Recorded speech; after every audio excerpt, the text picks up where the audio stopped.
সুপ্রিয় শিক্ষার্থীবৃন্দ, আমরা এখন সেমিকন্ডাক্টর ও ইলেকট্রনিক্স অধ্যায়ের 2 নম্বর সমীকরণ 2 নম্বর সিকিউ এর খ নাম্বার উত্তরটা সম্পর্কে জানব। দেখো, উদ্দীপকের মধ্যে যে চিত্রটা দেওয়া আছে, চিত্রটা হচ্ছে এনপিএন ট্রানজিস্টর। এখানে এনপিএন ট্রানজিস্টর, আমরা যদি এটার কনফিগারেশনের কথা কল্পনা করি, এটি একটি কমন ইমিটার এনপিএন ট্রানজিস্টর, কারণ ইমিটারকে আমরা কমন হিসাবে ব্যবহার করছি এই ট্রানজিস্টরে। এই ট্রানজিস্টরের 2 গ নাম্বার অঙ্কটা আমরা এর আগের ক্লাসে দিয়েছি। এখন 2 ঘ নাম্বার অঙ্কটা মূলত আমরা থিওরি পড়ছি, তোমাদের ভালো করে মনে পড়ে কিনা দেখো, যে ট্রানজিস্টর কীভাবে ভোল্টেজ অ্যাম্প্লিফাই করে বা অ্যাম্প্লিফায়ার হিসাবে ট্রানজিস্টর, এই ধরনের একটা থিওরি আমরা প্রতিপাদন করছিলাম, ব্যাখ্যা করছিলাম। এখানে মূলত এই থিওরিটাই তোমাকে প্রতিপাদন করতে হবে, উদ্দীপকের ডিভাইসটি কি দিক পরিবর্তনের সংকেতের বিস্তার বৃদ্ধি করে। তো এখানে বিস্তার বৃদ্ধি করে বলতে আমরা বুঝি আমরা এই ট্রানজিস্টরকে অ্যাম্প্লিফায়ার হিসাবে ব্যবহার করতে পারবো কিনা। তাহলে অ্যাম্প্লিফায়ার হিসাবে ট্রানজিস্টরের ব্যবহার যেটা, ওইটা ভালো করে শিখলে ওই আনসারটা লিখে দিলে এখানের জন্য হয়ে যাবে। তবে এখানে বর্তনীটা পরিপূর্ণ করতে হবে। আমরা যে মিটার বেস সম্মুখী যোগ, কালেক্টর বেস বিমুখী যোগ রেখে যে সে ভোল্টেজ কীভাবে বিবর্ধিত করছে বা ইনপুট সিগন্যালকে আউটপুটে কীভাবে বিবর্ধিত করছে, সেটা ব্যাখ্যা ঠিক একদম হুবহু বই থেকে, যে কোনো একটা রাইটারের বই থেকে পড়লে হবে। এবার আসো 3 নম্বর গাণিতিক সমস্যার সমাধান। কোনো একটি ট্রানজিস্টরের বেস কারেন্ট 105 মাইক্রোঅ্যাম্পিয়ার এবং collector current 2.02 milliampere. Base current 2.7 microampere পরিবর্তনের ফলে, তাহলে বেস কারেন্ট আগে ছিল কত? 105 মাইক্রোঅ্যাম্পিয়ার, পরে হচ্ছে কত? 2.7 মাইক্রোঅ্যাম্পিয়ার। বেস কারেন্টের এটা হচ্ছে মূলত পরিবর্তন। বেস কারেন্টের এত পরিবর্তনের ফলে কালেক্টর প্রবাহের পরিবর্তন হলো এত। তার মানে বেস কারেন্টের পরিবর্তন হচ্ছে ডেল আইবি, কালেক্টর কারেন্টের পরিবর্তন হচ্ছে ডেল আইসি। এই দুইটা এখানে আমাদের আছে। এখন প্রশ্নে কী বলছে দেখো, আই এবং আলফা এর মান নির্ণয় করো। আই মানে ইমিটার প্রবাহ, আর আলফা সমান হচ্ছে প্রবাহ বিবর্ধন গুণক। তাহলে এই দুইটা রাশির মান আমাদেরকে নির্ণয় করতে হবে। তো আমরা জানি যেহেতু এটি এসি কারেন্ট, তাহলে কালেক্টর কারেন্টের পরিবর্তন এত মাইক্রোঅ্যাম্পিয়ার পরিবর্তন করছে, ফলে বেস কারেন্ট এত মিলিঅ্যাম্পিয়ার কী হয়েছে, পরিবর্তন হয়েছে।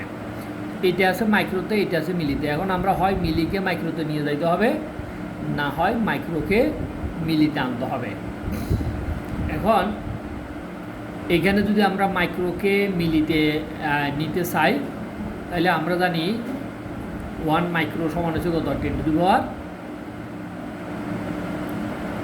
10⁻⁻6 অ্যাম্পিয়ার। অ্যাম্পিয়ার হিসাবে যদি আমরা নিই 10⁻1 মাইক্রো অ্যাম্পিয়ার সমান 10⁻6 অ্যাম্পিয়ার। এখন যখন আমরা মিলিতে করব, তখন এটা 10⁻³ হবে। তাহলে আমরা এখান থেকে লিখতে পারি 3 গ নাম্বারের মধ্যে কী কী দেওয়া আছে আমাদের? ডেল আইবি অর্থাৎ বেস কারেন্টের পরিবর্তন সমান 2.7 মাইক্রো অ্যাম্পিয়ার। এটাকে আমরা লিখতে পারি 2.7 গুণন 10⁻³ মিলিঅ্যাম্পিয়ার, কারণ আমরা দুটোটাকে মিলিঅ্যাম্পিয়ার রূপান্তর করব। তাহলে ডেল আইসি কত হয়েছে? কালেক্টর কারেন্টটা পরিবর্তন হয়েছে ডেল আইসি সমান হয়েছে তোমার 0.65 মিলিঅ্যাম্পিয়ার। এখন দেখো, ডেল আই বি দেওয়া আছে, তোমার বাইর করতে বলছে আই মানে মূলত হচ্ছে ইমিটার কারেন্টের পরিবর্তন বের করবো আমরা। তাহলে ইমিটার কারেন্টের পরিবর্তন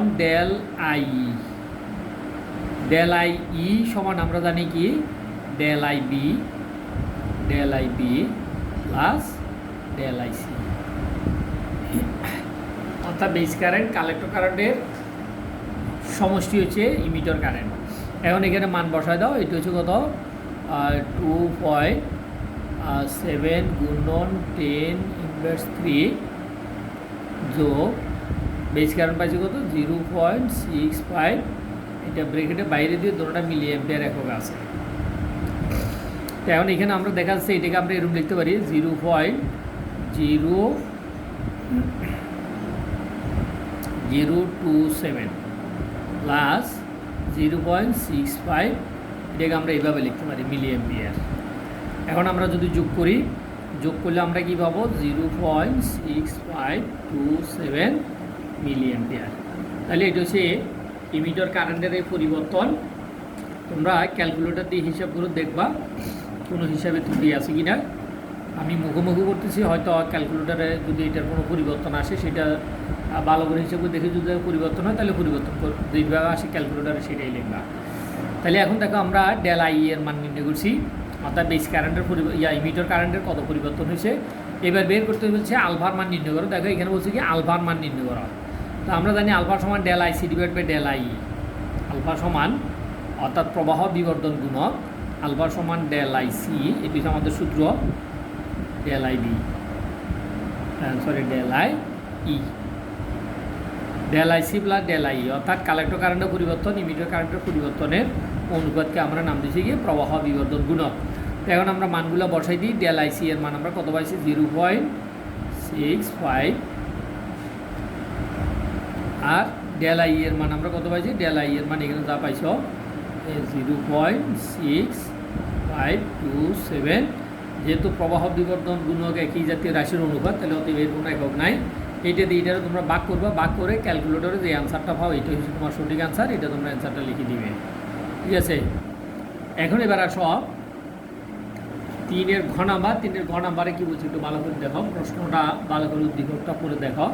এখানে বলছে বেস কারেন্ট ও কালেক্টর কারেন্টের পরিবর্তনের ফলে বি এর মান পূর্বের তুলনায় বৃদ্ধি পাবে কিনা। তাই এখানে বি বলতে আমরা বুঝি প্রবাহ লাভ। তাহলে প্রবাহ লাভ আমরা আগেও একবার পাইছি, পরেও একবার পাবো। একটা হচ্ছে পরিবর্তনের ফলে আর একটা হচ্ছে পরিবর্তনের আগে। তাহলে পরিবর্তনের আগে দেখো আমাদের কালেক্টর কারেন্ট ছিল এত মিলি অ্যাম্পিয়ার এবং বেস কারেন্ট ছিল এত। এখন এখান থেকে আমরা যেহেতু আমাদেরকে কালেক্টর কারেন্ট দেওয়া আছে, বেস কারেন্টও আমাদেরকে দেওয়া আছে, তাহলে সেখান থেকে আমরা ইমিটার কারেন্টটা কী করতে পারি, নির্ণয় করতে পারি। আর প্রবাহ বিবর্তন গুণক বের করার জন্য আমাদের লাগতেছে, প্রবাহ লাভ বের করার জন্য লাগতেছে del I C divide by del I B. তো ডেল আই বি এইটা হচ্ছে পরিবর্তন করার পূর্বে একবার বের করতে হবে, পরিবর্তন করার পরে একবার বের করতে হবে।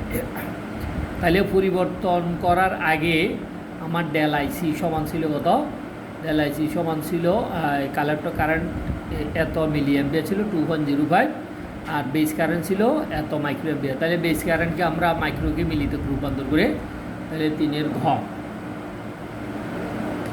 3-এর ঘতে আমরা কি পাচ্ছি দেখো, 3-এর ঘতে আমরা পাচ্ছি এখানে ডেল আইসি সমান কত দেওয়া আছে এটা আমরা লিখে ফেললাম।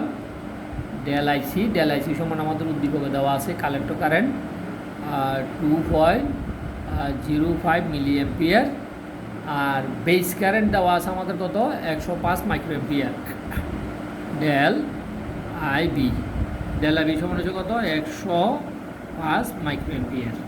এটাকে যদি আমরা মিলিতে কনভার্ট করি 105 গুণন 10⁻³ এত মিলি অ্যাম্পিয়ার।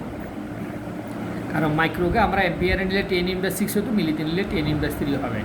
তাহলে এখানে যদি আমরা এটাকে লিখে তাহলে 3 দিলে 0.105 এত মিলি অ্যাম্পিয়ার। এখন এখান থেকে আমরা বিটা প্রবাহ লাভ নির্ণয় করব। তাহলে এটা হচ্ছে প্রথমের ক্ষেত্রে, তাহলে এটাকে আমরা বলতে পারি del I C divide by del I B, এইটা প্রথম ক্ষেত্রে প্রবাহ লাভ। এটাকে আমরা বলি যদি বিটা 1, তাহলে বিটা 1 সমান হচ্ছে উপরে হবে কত ডেল আই সি, নিচে হবে কত ডেল আই বি। তাহলে ডেল আই সি এর মান যা দেওয়া আছে তা আমরা এখানে লিখব 2.05, আর ডেল আই বি এর মান পাচ্ছি আমরা 1.105।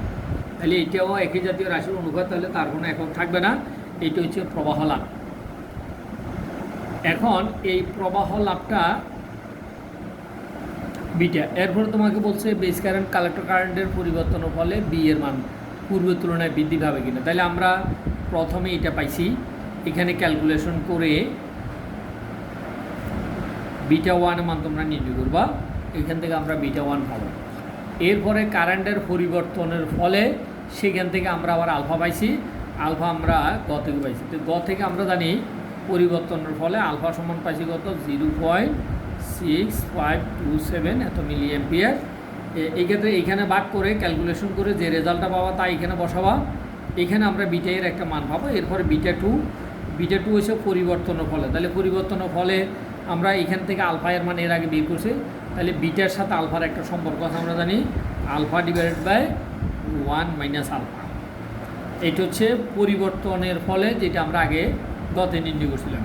তাহলে আলফা সমান 0.6527, নিচে হবে 1 মাইনাস 0.6527। তাহলে এখান থেকে 1 থেকে এটা বিয়োগ করবা, বিয়োগফল যা থাকবে তা দিয়ে উপরটাকে ভাগ করবা, ভাগ করলে আমরা বিটা 2 পাবো। তাহলে এখানে যেটা পাওয়া যাবে বিটা 2, এই বিটা 2 এর মান বসাবা। এরপরে এইটার সাথে এটা কম্পেয়ার করবা যে বিটা এর মান বেশি নাকি কম। আমার কাছে ক্যালকুলেটর না থাকার কারণে আমি ক্যালকুলেটর দিয়ে হিসেব করে তোমাকে দেখাতে পারি নাই। তোমরা এই ক্যালকুলেশনটা এখানে বসাবা, এই ক্যালকুলেশনটা এখানে বসাবা, প্রয়োজনে তুমি একটা দিয়ে আরেকটা ভাগ করবা, ভাগ করলে কত গুণ বৃদ্ধি পাবে পূর্বের তুলনায় গুণটা তুমি ধরতে পারবা। ধন্যবাদ সবাইকে, খোদা হাফেজ।